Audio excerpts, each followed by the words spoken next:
Hello and welcome to Global Eye. I'm Parikshit Luthra. 2024 is the year of elections, with Bangladesh being the first off the block. Incumbent Prime Minister Sheikh Hasina looking at a fourth consecutive term. However, with the principal opposition party, Khaleda Zia's Bangladesh Nationalist Party, boycotting the elections, it can be safely concluded that the victory of the Awami League is a foregone conclusion. While on the one hand, Sheikh Hasina can be credited for the reported turnaround of the Bangladeshi economy, human rights watchdogs have time and again raised the red flag over the crackdown on civil society and political opponents in the country. The Bangladesh Nationalist Party, which is the main opposition, has boycotted the election and called on Hasina to step down. The boycott is a reaction to Hasina's rejection of allowing a caretaker government to conduct the election. The Awami League-led coalition had won 90% of the parliament seats in the last election. Most of BNP's top leadership is either in jail or in exile, including their leader, Tariq Rahman, the son of former Prime Minister Khaleda Zia. Khaleda Zia, the matriarch of the BNP, has been living effectively under house arrest. Zia is suffering from liver cirrhosis and the Bangladesh government has denied her permission to go abroad for treatment. Joining us now to take this forward is Veena Sikri, former Indian ambassador to Bangladesh, and Badiul Majumdar, Secretary of the Citizens for Good Governance in Bangladesh, joining us from Dhaka. Mr. Badiul Alam, if I can begin with you, it seems that Bangladesh is moving towards a one-party rule. What are the major risks to the Bangladeshi people at this stage? The US, many other countries have raised concerns about how these elections have had irregularities over the years, and there are massive human rights abuses in the country as well. Thank you. Through elections, people's consents are reflected. Government is formed with the consent of the people. And whether or not that will happen, that's a big question. And also, our economy is in real trouble. And through one-sided election and an election which is not competitive, it will only accentuate the problem of economic challenges. And also, in the last two elections were controversial, to say the least. And another controversial elections where people will be denied of their voting rights will accentuate the legitimacy crisis that the government has. And then it will have serious complications, and it will compromise our sovereignty even. And so overall, we are heading toward an uncertain future. Elections are supposed to solve problems, and it will only create more problems, and we'll head toward an uncertain future. Right. So Bangladesh heading towards an uncertain future. Ambassador Veena Sikri, how do you think a fourth term for Sheikh Hasina will augur for the India-Bangladesh relationship?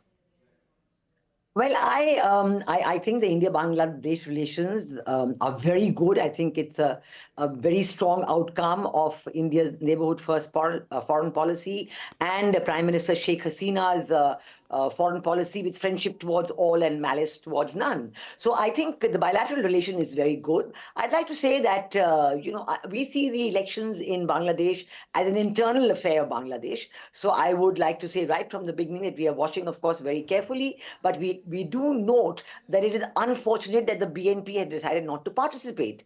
But I think the BNP participating or not participating because of the caretaker government, that is not really a fair question, because the caretaker government had been knocked off by the Bangladesh Supreme Court many years ago. They had said that in a parliamentary democracy, you cannot have a caretaker government because that involves a non-elected prime minister. So I think that it is their own decision to not participate, and one cannot comment on any decision taken by an individual party. It's entirely within their rights. But I think that participatory election would have been better. But if not, the elections have to be held under the Constitution. And so you cannot delay it beyond a certain time. Otherwise, you get into a state where, like, 2008, you had an army-backed caretaker government for 2 years. So I think that all in all, these elections have to go ahead. The Jamaat-e-Islami has been debarred from the elections because of the Supreme Court decision regarding the constitution of the party vis-a-vis the constitution of the country of Bangladesh. So I think that it's a very difficult time. I think that everybody is worried because you want elections to be participatory, you want elections to have a good voter turnout. So I think we have to see on Sunday how it turns out. It's unfortunate that the BNP has announced a hartal asking people not to vote. Now that again, in a national election, encouraging a voter boycott, which will mean a further non-participation in the election because the people are being discouraged from voting. Ambassador Sikri, we've been reading reports where a large number of Bangladeshi voters are saying there is no point in going to vote because the outcome is well known.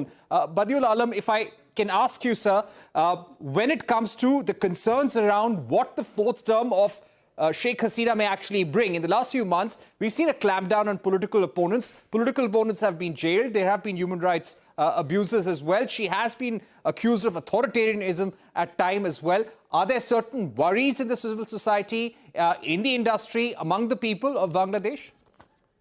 Yes, there is uncertainty, as I said, that how it's a one-party rule. It has been a one-party rule, and it will only make it put it on farmer foundation. And so we don't know how it will turn out. And as I said, that we'll be in an uncharted water.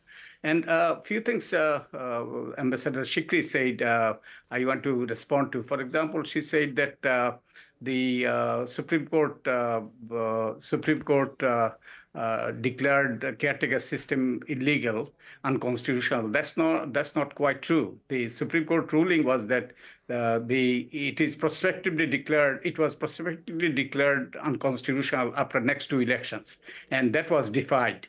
And also there are other reasons why many experts feel that 15th Amendment, which brought back the election under the party in power, is unconstitutional. So there are serious issues there. And also the reality of India's involvement in Bangladesh election, reality is different from the perception. And Ambassador Sikri said that it's Bangladesh's internal affairs, but the general perception is that India is in the thick of it. India is supporting the ruling party unconditionally and in the interest of continuity, in the interest of stability. So these are the reality, and not really consistent with what Ambassador Sikri said. And so the crackdown on the opposition, Mr. Alam, the space, for the civil society, we don't know how it will turn Mr. Alam, out. I'm going to come back to you in just a bit. Yeah, you're making some important points, but let me get in Ambassador Veena Sikri once again. Ambassador Veena Sikri, very recently, when she was asked about EU and China, Sheikh Hasina said that they will not take sides in this battle. They're a small country of 170 million people. They need investments wherever they come from. In the month of October, she inaugurated an 82-kilometer bridge rail link, which was the largest infrastructure project made with Chinese loans. Bangladesh is also part of the Belt and Road Initiative. So will a fourth term for Sheikh Hasina mean closer Bangladesh and China ties? Is this something that we'll have to watch out for closely? Well, I think you're talking about the Padda Bridge. I think the government of Bangladesh themselves had said that it was not a Chinese project and it was done with internal finances. I know that Chinese built a part of that, maybe the railway part, but not the whole thing. But I would like to point out one thing very clearly, that India is not involved in the election in any way whatever.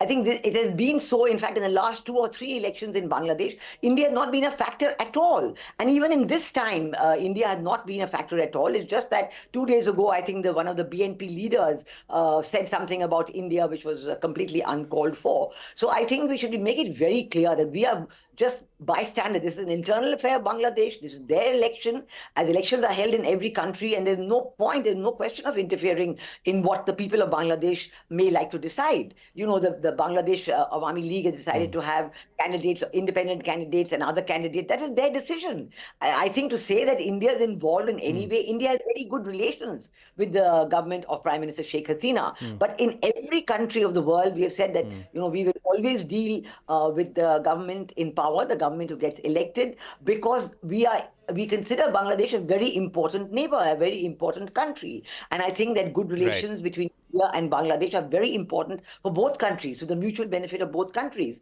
So I think it is very clear that we are not in any way going to either say who we would like to get elected or interfere in any way in the elections. The entire process is an internal one. Let's be very clear on that. And what you say about Badiul Alam, my final questions to you.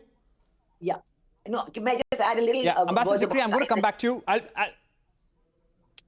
Go ahead. Yeah, I'll just come back to you, ma'am. My final questions to both our panelists. Mr. Alam, I'd like to ask you, irrespective of the outcome of this election, and right now it is a foregone conclusion, how do you think Sheikh Hasina will take the relationship with Bangladesh? Do you think the relationship will continue progressing? Do you see any kind of issues, any unfinished agenda in the relationship with which both countries would have to finish? Well, it will have to be a win-win situation. And and it is important that both of these countries have good relation and close relationship, and it will be good for everybody. And but Bangladesh is a sovereign country, so that will have to be respected. And I hope whatever outstanding issues are there, for example, sharing of the water, and a lot of other issues are there, one-sided trade balance. And these things will be resolved after the elections. And it will be in the best interest of everyone. And also, India not only will have to have good relationship with the government, but also people-to-people relationship is very, very, very important, and that will cause that will make it sustainable.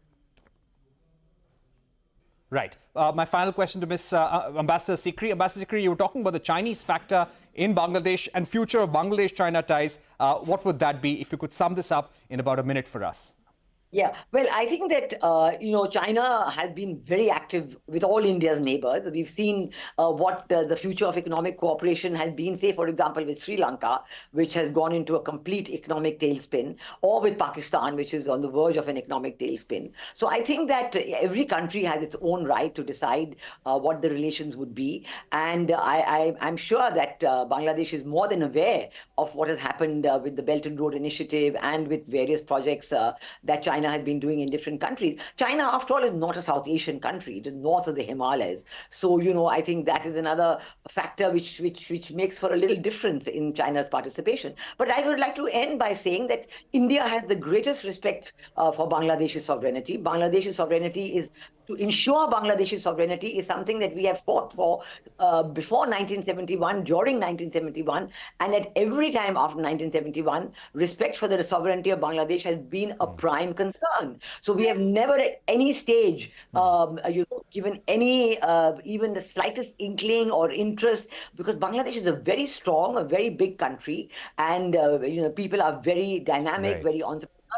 And having mutually good relations is a win-win situation, which we are trying to work on. And we encourage people to give 1.5 million visas a year for people from Bangladesh to come to India, and this is going to continue.